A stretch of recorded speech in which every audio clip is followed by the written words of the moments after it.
السلام عليكم ورحمة الله وبركاته. إن الحمد لله نحمده ونستعينه ونستغفره ونعوذ بالله من شرور أنفسنا ومن سيئات أعمالنا. من يهده الله فلا مضل له ومن يضلل فلا هادي له.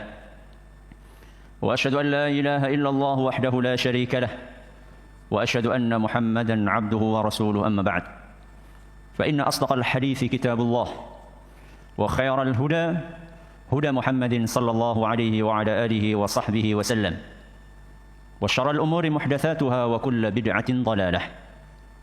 اللهم صل على نبينا وسيدنا محمد وعلى آله وصحبه أجمعين كما صليت على إبراهيم وعلى آله وصحبه أجمعين.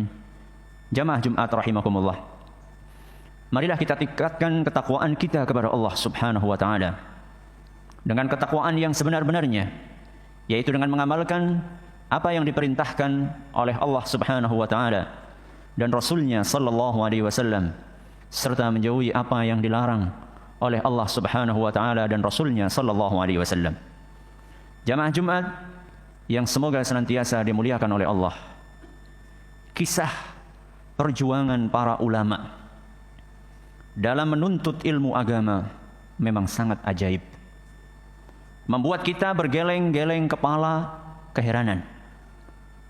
Andaikan tidak termaktub di dalam kitab-kitab yang otentik, mungkin akan banyak orang yang tidak percaya. Imam Malik rahimahullah mengorbankan apapun yang dimilikinya untuk membiayai belajarnya. Bahkan sebagaimana dituturkan oleh salah satu muridnya Ibnul Qasim, Imam Malik pernah hingga menjual atap rumahnya. Atap rumahnya beliau bongkar, beliau jual untuk membiayai pendidikannya, karena memang sudah tidak ada lagi yang bisa dijual. Imam Bukhari rahimahullah pernah berhari-hari nggak bisa keluar rumah. Apa sebabnya? Karena dia tidak punya pakaian yang bisa beliau kenakan untuk menutupi auratnya saat keluar rumah. Karena seluruh barang yang beliau miliki sudah habis terjual untuk biaya belajar. Akhirnya teman-teman beliau pun urunan untuk membelikan baju buat Imam Bukhari. Tha'lab rahimahullah belajar nahwu dan bahasa Arab kepada gurunya Ibrahim Al-Harbi selama 50 tahun.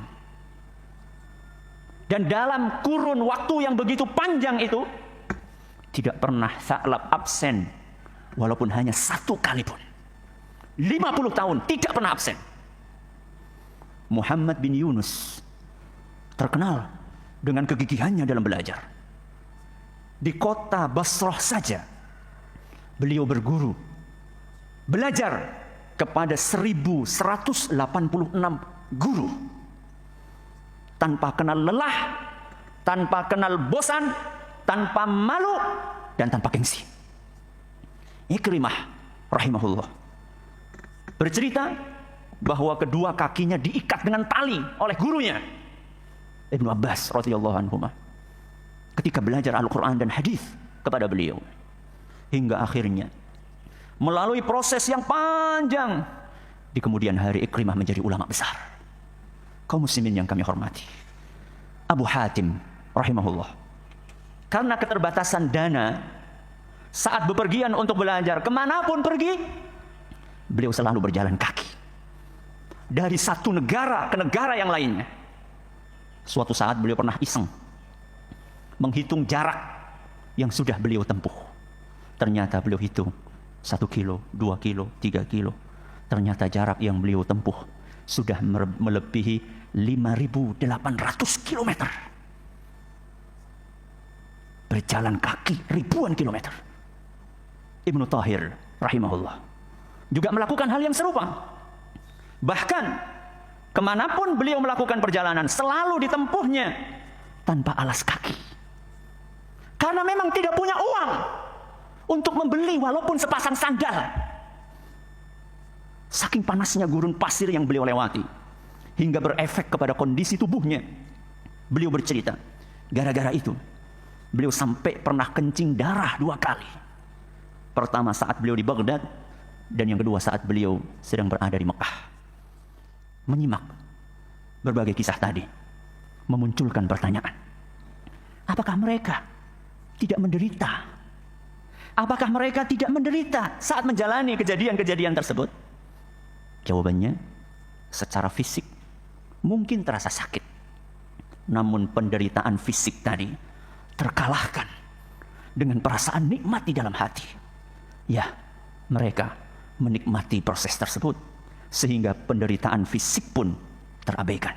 Aqulu qawli hadza wa astaghfirullah li wa lakum wa li jami'il muslimina wal muslimat fastaghfiruhu innahu huwal ghafurur rahim.